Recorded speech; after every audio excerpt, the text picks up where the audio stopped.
반갑습니다.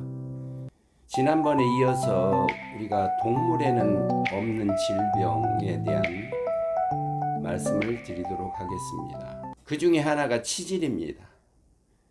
그러니까 직립보행을 함으로써 그 항문에 압력이 가해져서 그 부분이 혈액순환이 잘 원활치 않고 특히 청결하게 유지되지 않음으로 인해서 염증이 생기고 그게 이제 밖으로 튀어나오든지 안으로 튀어나오든지 하는 질병이 치질입니다.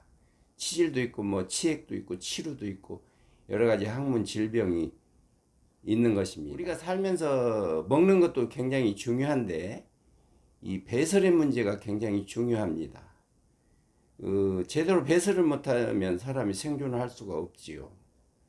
사는 것도 마찬가지인 것 같아요. 사람들이 잘 안 버립니다. 특히 나이가 먹으면 더 안 버리는 그런 경향이 있는 것 같아요.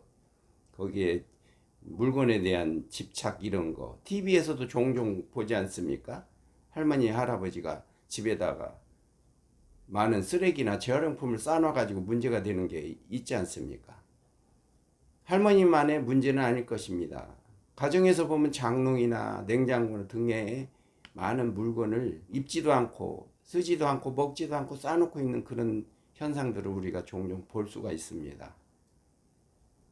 그렇잖아요. 우리가 살면서 마음도 비워라 비워라 하지만 마음 비우기가 쉽지 않지 않습니까? 말은 쉽지만은 그와 마찬가지로 이 배설의 문제가 굉장히 중요한 것입니다. 그래서 우리가 건강 체크를 할 때 소변이나 대변이나 등등을 체크를 하는 이유도 그런 부분에서의 건강이 굉장히 중요하기 때문에 그래요. 그래서 오늘은 그 치질이나 그 항문 질환의 어떤 효과적인 어떤 체험적인 그런 얘기를 잠깐 드리자면 핵심은 좌욕입니다. 좌욕은 뭐냐면 42도의 전후에 온도의 물을 세숫대야나 좌욕기 요새는 그 제품으로 나옵니다. 그 좌욕기에다가 그걸 담아서 5분 전후에 그 정도를 항문 부위를 담궈서 그 따뜻한 그 물의 온기를 가지고 혈액순환을 원활하게 해주는 겁니다. 수화기제라고 그래요. 그래서 밑에서 따뜻한 열기가 있게 되면 열기는 위로 상승하는 효과가 있기 때문에 그 부분이 순환의 시작이 되는 겁니다. 그래서 수화기제라는 용어가 있는데 그래서 그 혈액순환이 원활하게 되기 때문에 그 혈액이 정체가 돼서 어떤 염증성 그런 문제들이 해결이 되는 겁니다. 그리고 항문이 청결해지니까 특히 여성들은 항문 청결이 굉장히 중요한 거거든요. 그래서 청결해지니까 그 치질이나 치루 예방이 되고 치질 같은 거 수술할 때는 반드시 전후에서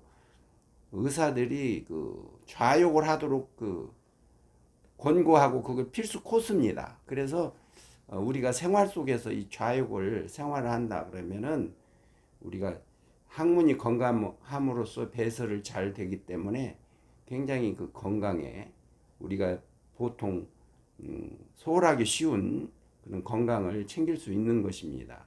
따라서 여러분들이 건강한 삶을 살려고 그런다면 잘 먹는 것도 중요하지만 잘 배설하는 것도 중요하다.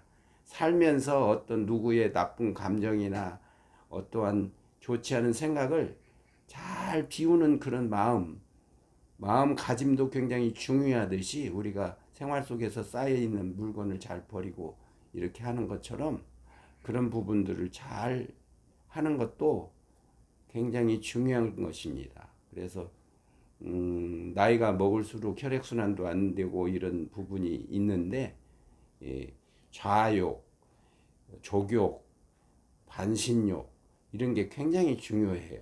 물론 전체를 목욕하는 것도 중요하지만 하체를 데펴줌으로써 그 열기가 위로 돌면서 그 어떤 혈액순환이라든지 몸의 열기가 순환이 잘 돼서 전체적으로 몸의 상태가 좋아지는 겁니다. 우리가 불은 위로 올라가려고 하는 성질이 있기 때문에 열기는 그렇게 하체를 데펴주게 되면은 혈액순환을 촉진을 해가지고 건강에 굉장히 도움이 되는 겁니다. 작은 물이 모여서 큰 물이 되듯이 이런 사소한 것을 평소에 챙긴다 그러면 건강한 삶이 될 것입니다. 시청해 주셔서 감사합니다.